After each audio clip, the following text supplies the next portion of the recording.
तर या सगळ्या घडामोडीनंतर तिथं सामनातून देखील शिंदेंना डिवचण्यात आलेलं आहे.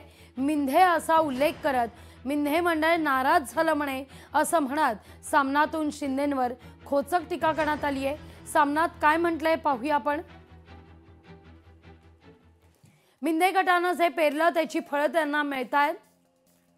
मंत्रिमंडळात मिंधे गटाला चणे फुटाणे इतक्या देखील किंमत नाहीये. भाजपनं आता तुमच्याही गटाचे लचके भाजप तोडतोय म्हटल्यावर बोंब मारून काय होणार. तुमच्या नाराजीची धुळवड बिनरंगाची आहे.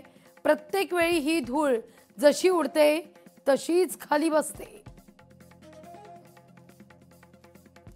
तुम्ही सत्तेत आहात पण भाजपवाले ना तुम्हाला राजी करण्याचे कष्ट घेतात